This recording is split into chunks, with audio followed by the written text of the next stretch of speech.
Hi students, कैसे हैं आप सब लोग। मुझे उम्मीद है कि आप सब लोग स्वस्थ होंगे, मस्त होंगे और एंजॉय कर रहे होंगे।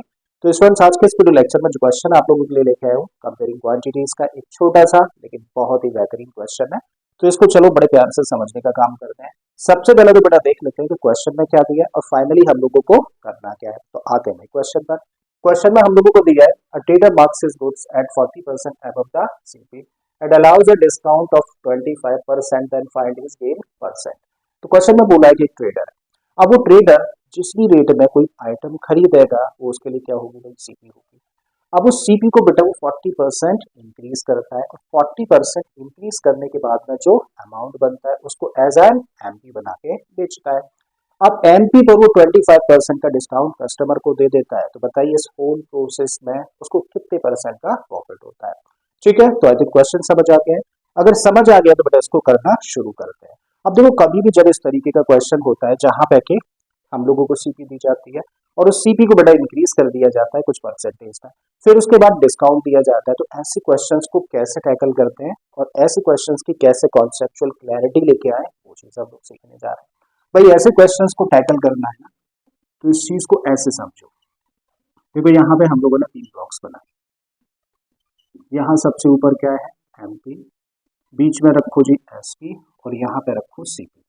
अब भाई कोई भी दुकानदार जिस भी रेट में कोई भी आइटम खरीदेगा वो उसके लिए क्या होगी, सीपी। अब क्वेश्चन के अकॉर्डिंग जिस भी रेट पे उसने खरीदा है वो सीपी थी। अब इस सीपी को बेटा वो कितने परसेंट बढ़ाता है, 40% इंक्रीज कर देता है। तो इस सीपी में जब 40% इसी सीपी का प्लस करेंगे तो जो अमाउंट बनेगा वो अमाउंट किसको रिप्रेजेंट करेगा, एमपी को रिप्रेजेंट करेगा। आई थिंक क्लियर है। अब इस एमपी पर बेटा वो डिस्काउंट देता है कितने परसेंट का, 25% का डिस्काउंट देता है। तो अब भाई जिस भी रेट में वो उस आइटम को बेच देगा, तो बताइए इस आइटम को इस रेट में बेचने पर उस कितने परसेंट प्रॉफिट होता है। तो हम लोगों को फाइनली क्या निकालना है, प्रॉफिट परसेंटेज फाइंड करना है। और जब हम लोगों को प्रॉफिट परसेंट बेटा फाइंड करना है तो प्रॉफिट और लॉस किस पर बेस करते हैं, ये बेस करते हैं बेटा सीपी पर, उसी पर बेस्ड होते हैं। ठीक है। अब जब सीपी हम लोगों को देने रखती है तो क्या करें, सबसे पहले तो सीपी को लेट कर लें।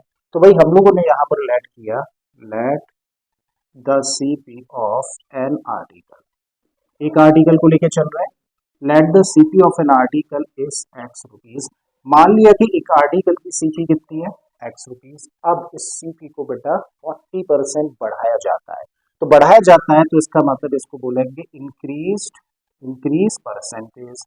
तो इंक्रीज परसेंट कितना दे रखा है हम लोगों को, 40 हम लोगों को दे रखा है। ठीक है। देखो एक चीज समझो, कभी भी हम लोगों को कोई भी क्वांटिटी दे दी जाए, कोई भी वैल्यू दे दी जाए, कुछ भी रेट हम लोगों को दे दिया जाए और बोला जाए कि इस रेट को इतने परसेंट बढ़ा दिया जाता है, तो फाइनली जो बढ़ने के बाद अमाउंट होता है इसको बोलते हैं हम लोग इंक्रीज्ड वैल्यू। जो स्टार्टिंग में होता है, ठीक है, यानी कि जिसको बढ़ाया गया था उसको बोलते हैं हम लोग ओरिजिनल वैल्यू, और जिस रेट से बढ़ाया गया है इसको बोला जाता है इंक्रीज परसेंटेज। ठीक है। तो जब तीन चीजें हम लोगों के पास में हो, क्या हो, ओरिजिनल वैल्यू या इनिशियल वैल्यू कह लो, इंक्रीज परसेंटेज कह लो, या फिर तीसरी चीज क्या थी, इंक्रीज्ड वैल्यू। तो ये तीन टर्म्स अगर हम लोगों के सामने आए तो इनके बीच में एक रिलेशन होता है, मतलब एक फॉर्मूला होता है। क्या होता है भाई, अगर हम लोगों को इंक्रीज्ड वैल्यू निकालनी है, इंक्रीज वैल्यू का मतलब एक सर्टन परसेंट बढ़ने के बाद में फाइनल जो वैल्यू होगी वो क्या होगी। तो इसका फॉर्मूला होता है बेटा 100 plus increase percentage upon 100 into original कह लो या फिर इनिशियल वैल्यू कह लो। बात यहाँ तक समझ आती है। अब फिर से बेटा इस ग्राफ से समझे हम लोग।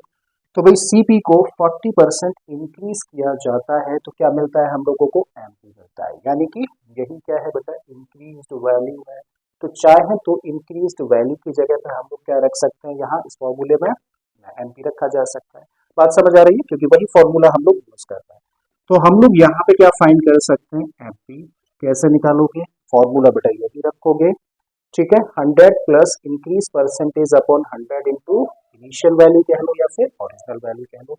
रखो जी, 100 प्लस इंक्रीज परसेंट है कितना, 40 अपॉन में बेटा 100 और इनिशियल या ओरिजिनल वैल्यू क्या है, एक्स है।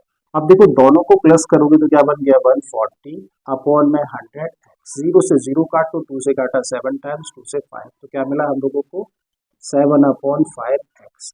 इसका मतलब बेटा जिस आइटम को ट्रेडर एक्स रुपीज में खरीदता है उस आइटम पर एमपी कितनी होती है 7/5x होती है। आई थिंक क्लियर है चीजें यहाँ पे। अब हम लोगों के पास में जब एमपी है, चलो एक बार लिख देता हूँ यहाँ पर, एमपी अब कितनी है 7/5x। Now MP is this और डिस्काउंट परसेंटेज हम लोगों को दिया है कितना 25%, राइट। तो जब हम लोगों के पास में बेटा एमपी हो, डिस्काउंट परसेंटेज हो, तो हम लोग क्या कैलकुलेट कर सकते हैं, एसपी कैलकुलेट कर सकते हैं, ठीक है।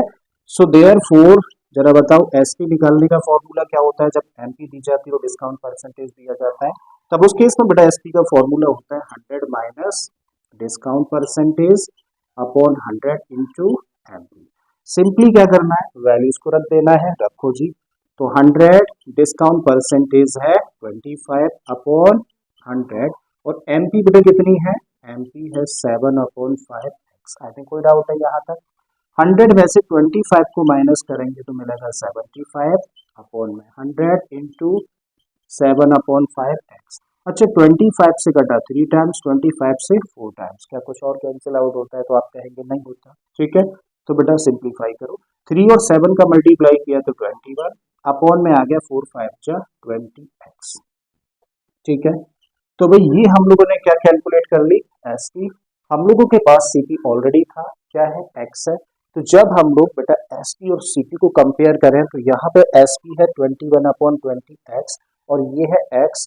ओबियसली ये ज्यादा है, वैसे भी क्वेश्चन में बोला है कि प्रॉफिट परसेंट फाइंड करना है, तो जाहिर है कि एसपी ज्यादा होगी किससे, सीपी से। अच्छा फाइनली निकालना क्या है, फाइनली हम लोगों को निकालना है बेटा प्रॉफिट परसेंट। और प्रॉफिट परसेंट निकालने का फॉर्मूला क्या होता है, उसका फॉर्मूला होता है प्रॉफिट अपॉन सीपी इंटू 100।